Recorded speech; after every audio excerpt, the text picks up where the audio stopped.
Oui.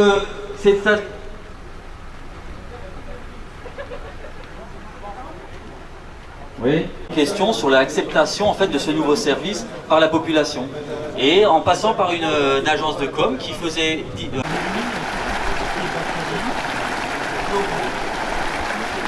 il y a aussi un petit plus avec ce chlorure ferrique, ça permet de traiter le phosphore.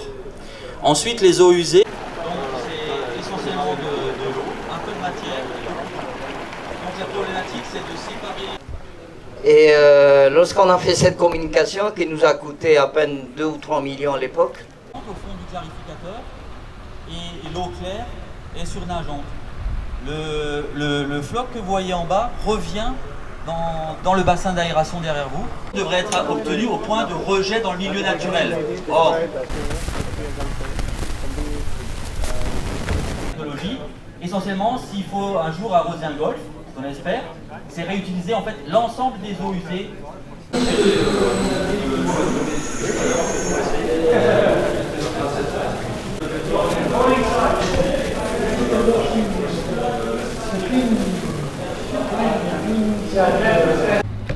Il y avait cet espace qui a été aménagé, tout pour outiller.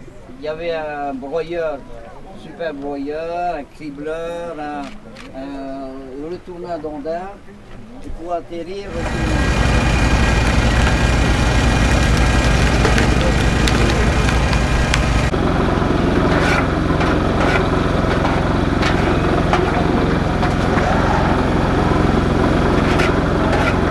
Que vous avez vu tout à l'heure.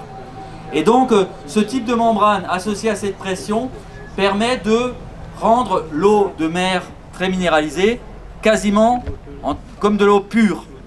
Principe de l'osmose inverse, dessalement d'eau de mer par osmose inverse. Ensuite, comme ça a été aussi dit ce matin, la technologie est devenue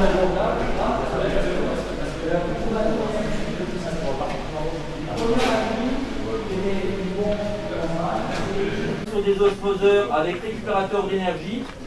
En fait, comment ça marche la récupération d'énergie? C'est simplement que quand vous rentrez dans la membrane à 60 bars, vous ressortez de cette membrane à... Le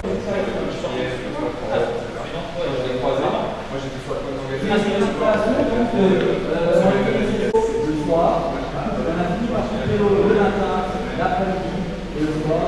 Et après, c'est les possible soit des nets, c'est la seule alternative à l'eau d'orage pour pouvoir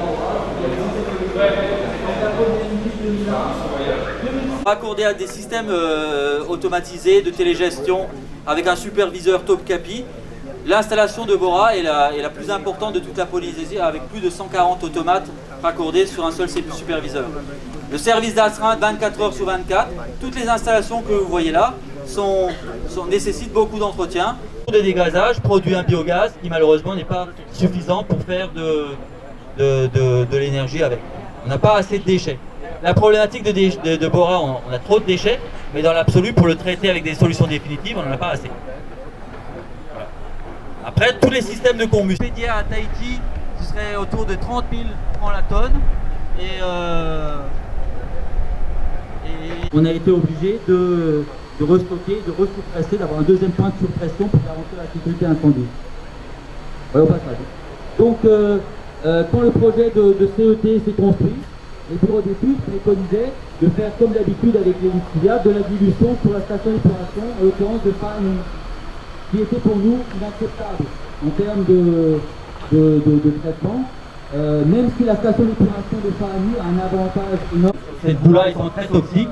Lors de la fermeture de ce casier, on va prendre ces bouts-là et on va les stocker et on va étanchéifier complètement le réservoir pour que ça ne retourne pas dans le circuit. Donc aujourd'hui, ce réglage que vous voyez là c'est un très bon réglage, mais on a vraiment du mal à le stabiliser dans le temps. C'est-à-dire que quand il pleut, le lixiviat se dilue complètement